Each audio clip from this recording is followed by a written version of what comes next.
Kidney failure के patient को ये नहीं पता होता कि किडनी से ज़्यादा खतरनाक चीज़ भी उसकी बॉडी के अंदर है। हार्ट की बीट होती है और वो अरिदमिक होनी शुरू हो जाती है और पेशेंट को किसी भी टाइम हार्ट अटैक आ सकता है। ये जो एसिडिक फूड होते हैं, सिट्रिक फ्रूट होते हैं, वो कैसे किसी तरह से किडनी फेलियर पेशेंट की कंडीशन को खराब करते हैं। बेकिंग सोडा आपकी इनो के अंदर होता है। क्यों होता है? क्योंकि ये एसिड को न्यूट्रलाइज करता है।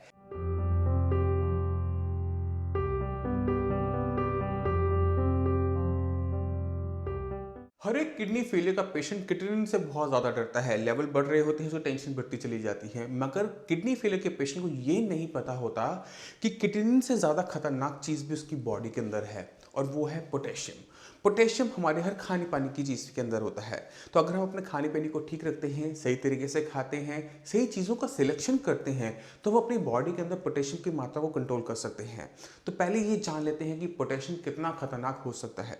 पोटेशियम की जो मात्रा अगर बॉडी में ठीक है, अगर उसके लेवल 3.5 टू लेकर 5.1 तक है, आपको कोई दिक्कत नहीं होगी। मगर अगर जब इसके लेवल बॉडी में बढ़ने शुरू होते हैं तो ये हमारी मसल्स में फटीग पैदा करता है, थकावट पैदा करता है। क्योंकि हमारा जो हार्ट है वो भी मसल्स का बना हुआ होता है। तो जब बॉडी के अंदर पोटेशियम की मात्रा बढ़ती है तो सीधा सीधा असर आपके हार्ट पर पड़ना शुरू हो जाता है। वो सही तरीके से ब्लड को पंप नहीं कर पाता। जो हार्ट की बीट होती है वो अरिदमिक होनी शुरू हो जाती है और पेशेंट को किसी भी टाइम हार्ट अटैक आ सकता है। यहाँ पर आपके किडनी के लेवल 1 भी हो सकता है। मगर अगर आपका पोटेशियम का लेवल 7 को टच कर रहा है, 7 को क्रॉस कर रहा है, तो पेशेंट को एकदम डायलिसिस करवाना चाहिए। और अगर डायलिसिस नहीं होता तो पेशेंट को हार्ट अटैक आने के पूरे चांसेस होते हैं। इसी वजह से किडनी से कई गुना ज़्यादा खतरनाक होता है ये पोटेशियम। अब ये जो पोटेशियम है हमारी हर खाने पानी की चीज़ के अंदर, हम कुछ भी खाएं, कुछ भी पिए, उसमें पोटेशियम आएगा ही आएगा।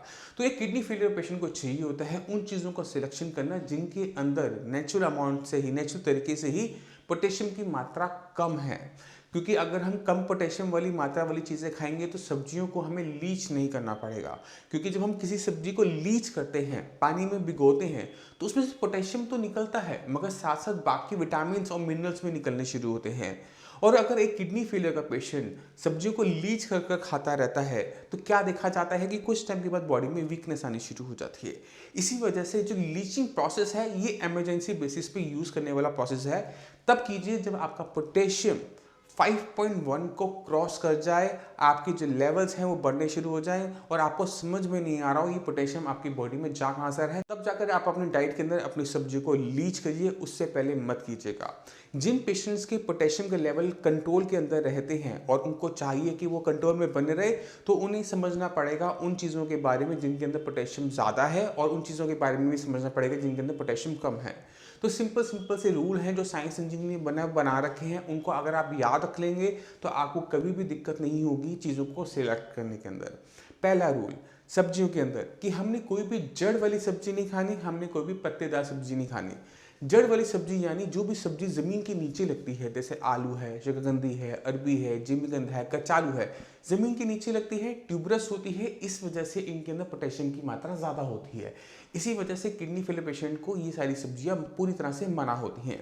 इसी तरह से जितनी भी पत्तेदार सब्जी हैं, पालक, बथुआ, मेथी, सरसों, धनिया, पुदीना, ये सारी सब्जियां भी एक किडनी फेलियर पेशेंट को मना की जाती है क्योंकि इनके अंदर भी पोटेशियम की मात्रा ज़्यादा होती है। अब सवाल ये उठता है कि अगर ये सारी सब्जियां बंद हो जाती हैं तो ऑप्शन कौन से रह जाते हैं किडनी फेलियर पेशेंट के लिए? तो आपने क्या करना है, आपने मार्केट जाना है। मार्केट में जब आप सब्जी लेने जाए ना तो उसको इमेजिन कीजिए कि सब्जी कहाँ लग रही है। अगर कोई भी सब्जी फल की तरह बेल पे, पौधे पे लग रही है तो आप वो खा सकते हैं, चाहे वो घिया हो, तोरी हो, परवल हो, पैठा हो, करेला हो, बैगन हो, टमाटर हो, भिंडी हो। इसमें कुछ सब्जियां ऐसी हैं जिसको लेकर आपके माइंड में एक शंका जरूर आ रही होगी कि भिंडी और टमाटर तो मना की जाती है किडनी फेल के अंदर। ऐसा नहीं है। जिन पेशेंट के अंदर किडनी स्टोन होते हैं, पथरी होती है, उन्हीं के अंदर टमाटर और भिंडी जैसी सब्जियां जिनके अंदर बीज होते हैं वो मना किए जाते हैं। अगर आपको स्टोन की दिक्कत नहीं है तो आप टमाटर और भिंडी ले सकते हैं। इस चीज़ को हमेशा अपना माइंड में ध्यान से रखिए। तो हमने क्या रूल सीखा कि हमने कोई भी जड़ वाली सब्जी नहीं खानी, कोई भी हमने पत्तेदार सब्जी नहीं खानी। अब चलते हैं फलों की तरफ। फलों के अंदर हमें कुछ फलों को पूरी तरह से छोड़ना होता है क्योंकि उनके अंदर पोटेशियम ज़रूरत से ज़्यादा होता है। तो सबसे ऊपर आता है बनाना। बनाना है, आपकी डेट्स हैं, आपके ड्राई फ्रूट्स हैं, आपका कोकोनट वाटर है, आपका कीवी है, आपका एवोकेडो है और अमरख जिसे हम स्टार फ्रूट भी कहते हैं। इन सब फ्रूट्स के अंदर मात्रा पोटेशियम की ज़्यादा होती है, इसी वजह से इनको हमने टच भी नहीं करना। इसके अलावा जितने भी फ्रूट्स हैं वो सारे के सारे लिए जा सकते हैं, मगर हमने ध्यान क्या रखना है कि इनकी जो अमाउंट है, पोर्शन साइज है, वो है 1 कप। यानी अगर आप 1 कप पपीता खाना चाह सकते हैं, आप खा सकते हैं। 1 कप पपीता नहीं खाना, आप एक सेब खा लीजिए, एक ही बात है।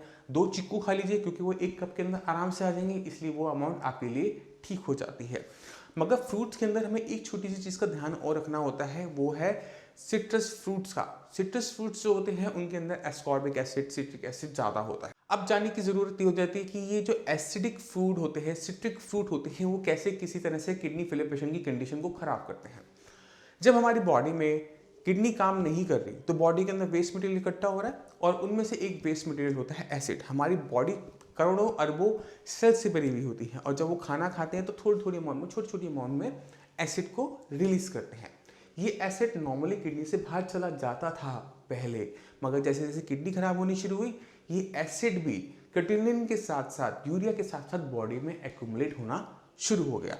ये एसिड आपके ब्लड को एसिडिक बना देता है, और ये जो एसिडिक ब्लड जब किडनी में फिल्टर होने जाता है तो आपकी किडनी को और तेज़ी से नुकसान पहुंचाना शुरू करता है। ये कुछ ऐसा है कि किडनी पहले खराब हुई, बॉडी में वेस्ट मटेरियल इकट्ठा हुआ, उस वेस्ट मटेरियल से और किडनी को और तेज़ी से नुकसान होना शुरू हुआ। तो इसे कंट्रोल करने के लिए हमें क्या करना पड़ता है, जितने भी सिट्रिक फ्रूट्स होते हैं इनको पूरी तरह से अवॉइड करना होता है।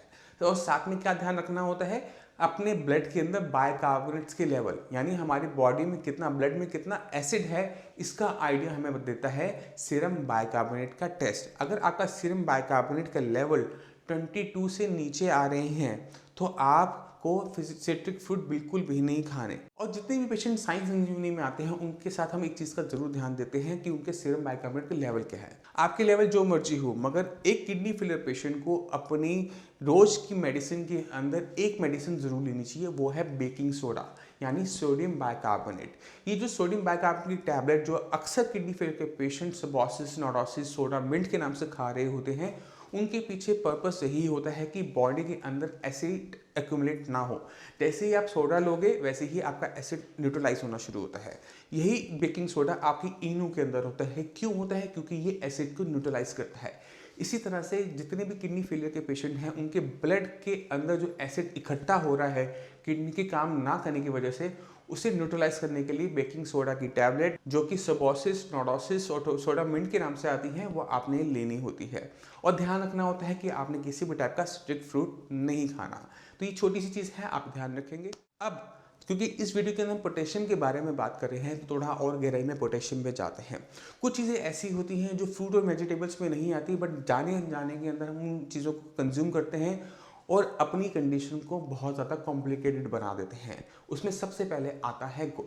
जैसे ही सर्दियों का सीज़न शुरू होता है पेशेंट को मीठे खाने की तलब होती है, और हर इंसान को लगता है कि मीठे में गुड़ अच्छा है चीनी से। मगर एक किडनी फेलियर के पेशेंट के लिए यही चीज़ उल्टी होती है कि पेशेंट के लिए चीनी ज़्यादा अच्छी होती है गुड़ से। क्यों होती है इसको हम थोड़ा गहराई से जानने की कोशिश करेंगे। पहले इमेजिन करो कि गुड़ बनता कैसे है। गुड़ बनाने के लिए हमें गन्ना चाहिए होता है, गन्ने का रस निकलता है, गन्ने के रस को पकाया जाता है और फिर गुड़ बनता है। तो यानी जो पूरे गन्ने के अंदर पोटेशियम था वो हमने छोटे से गुड़ की डली के अंदर अपने आप के अंदर कंज्यूम कर लिया। अगर अभी थोड़ा सा भी गुड़ खाते हो तो आपके पोटेशियम के लेवल आपको बढ़ते हुए नजर इसलिए आते हैं क्योंकि आप पोटेशियम की मात्रा ज़्यादा ले रहे हो। तो आपने ध्यान क्या रखना है कि गुड़ हमने बिल्कुल भी नहीं खाना। अगर कुछ मीठे खाने का मन है तो हम लेंगे शुगर फॉर्म में, रिफाइंड शुगर लेंगे। हम गुड़ का कंजम्पशन बिल्कुल नहीं करेंगे क्योंकि उसके अंदर पोटेशियम की मात्रा बहुत ज़्यादा है, पहली चीज़। दूसरी चीज़, एक किडनी फेलियर पेशेंट के अंदर ब्लड प्रेशर, बड़े हुए हाई ब्लड प्रेशर की दिक्कत कॉमन सी होती है कि आपकी किडनी खराब होनी शुरू होती है और आपका ब्लड प्रेशर बढ़ना शुरू होता है। तो अक्सर घर वाले हों तो इस चीज़ पे ध्यान नहीं देते कि पेशेंट को नमक कौन सा देना है। आज की डेट में मार्केट में ऐसे नमक आ रहे हैं जो ब्लड प्रेशर को कंट्रोल करने के लिए बनाए जाते हैं। तो हमारे घर वाले, कभी कभी डॉक्टर्स भी गलती कर बैठते हैं कि पेशेंट को पोटेशियम वाला सॉल्ट दे देते हैं। ये पोटेशियम वाला सॉल्ट वही सॉल्ट होता है जो आपको टीवी एडवर्टाइजमेंट के अंदर बीपी कंट्रोल करने के लिए बताया जाता है कि ये ज़्यादा हेल्दी है। उससे क्या होता है, हमारी बॉडी में पोटेशियम की मात्रा बढ़नी शुरू होती है, क्योंककि जो नॉर्मल नमक हम खाते हैं वो होता है सोडियम क्लोराइड। मगर अगर हमें बीपी को कंट्रोल करना होता है तो उसके अंदर हमें मिलाना पड़ता है 15% पोटेशियम क्लोराइड। ये जो 15% पोटेशियम क्लोराइड आप अपने नमक के अंदर एडिड करके अगर आप लेंगे तो ये पोटेशियम आपकी बॉडी में तेज़ी से बढ़ाएगा, और रिजल्ट क्या होगा कि आपके लेवल्स बहुत ज़्यादा अमाउंट में बढ़े रहेंगे। बार बार आपको डायलिसिस करवाना पड़ेगा, क्रिएटिनिन और यूरिया की वजह से नहीं, सिर्फ और सिर्फ पोटेशियम की वजह से। इसी वजह से ये दो ऐसी चीज़ें हैं जिसे किडनी फेलियर पेशेंट को दूर रहना चाहिए, क्योंकि अगर आप इन चीज़ों से बच के रहते हैं तो पोटेशियम से होने वाली कॉम्प्लिकेशन से आप बहुत आराम से बच जाते हैं। तो अभी तक हमने बात कर ली वेजिटेबल्स के बारे में, फ्रूट्स के बारे में और उन चीज़ों के बारे में जिनके अंदर पोटेशियम बहुत ज़्यादा होता है, जिनसे हमें बच के रहना चाहिए। मगर कहीं ना कहीं हम भूल जाते हैं उन सीरियल्स को, उन अनाज को जो एक किडनी फेलियर पेशेंट के लिए सबसे ज़्यादा फेवरेबल होते हैं। तो साइंस संजीवनी में जितने भी पेशेंट आते हैं, हम कोशिश करते हैं कि पेशेंट को हम रख सकें जौ के ऊपर।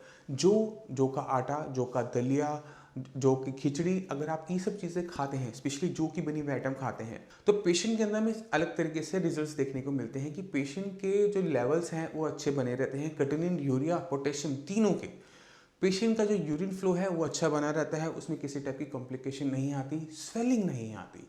तो जितने भी पेशेंट्स हैं साइंस संजीवनी के इस वीडियो को देख रहे हैं, जो किडनी फेलियर के पेशेंट्स हैं, उनको चाहिए कि अपने खाने में बदलाव लाकर आप आ जाइए जौ के ऊपर। जौ का आटा, जौ का दलिया, जो कि बनी हुई बाकी आइटम आप ले सकते हैं। इसका मतलब ये नहीं है कि हम व्हीट नहीं ले सकते, राइस नहीं ले सकते। कभी कभार जब आपका मन करे कि मुझे आज रोटी खानी है, आटे की, नॉर्मल आटे की रोटी खानी है, तो आप खा सकते हैं। इसी तरह से अगर आप चावल खाना चाहें तो आप चावल खा सकते हैं, पोहा खा सकते हैं। आपने ध्यान क्या रखना है कि अगर आप डायबिटिक हैं तो चावल को थोड़ा सा अवॉइड कीजिए।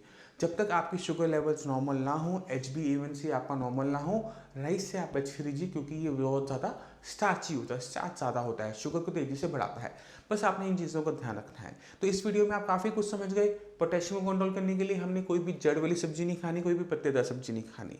फल खाने हैं, हमने सारे फल खा सकते हैं, 1 कप खाने हैं। ध्यान क्या रखना है कि सिट्रस फ्रूट नहीं खाना, और केला, कीवी, एवोकेडो, ड्राई फ्रूट्स, खजूर और कोकोनट वाटर हमने टच नहीं करना। और हमने गुड़ नहीं खाना, हमने कोई भी लो सोडियम सॉल्ट, बीपी को कंट्रोल करने वाला सॉल्ट नहीं लेना। हमने जो नमक लेना है वो नॉर्मल सॉल्ट ले सकते हैं या फिर हम सेंधा नमक ले सकते हैं, मगर क्वांटिटी रहेगी 1 pinch of salt in each meal, यानी 1 चुटकी नमक आप सारा यूज़ कर सकते हैं। अगर एक किडनी फेलियर का पेशेंट इन सारी चीज़ों को अच्छी तरीके से समझ लेता है और फॉलो करता है, तो क्या देखा जाएगा कि पेशेंट के अंदर पोटेशियम को लेकर कोई भी कॉम्प्लिकेशन देखने को नहीं मिलेगी। तो मैं उम्मीद करता हूँ इस वीडियो से आप पोटेशियम के बारे में काफ़ी कुछ जान गए। फिर भी आपके माइंड में कोई भी जानकारी आपने लेनी हो तो नीचे दिए हुए नंबर पर कॉल करके साइंस संजीवनी के डॉक्टर से आप फ्री और फर्स्ट कंसल्टेशन ले सकते हैं। आप अपॉइंटमेंट लेके मुझसे जाकर मिल सकते हैं। अब इसी के साथ आप सभी से लेके आगे चाहूँगा। मिलते हैं अगली वीडियो में, तब तक के लिए धन्यवाद।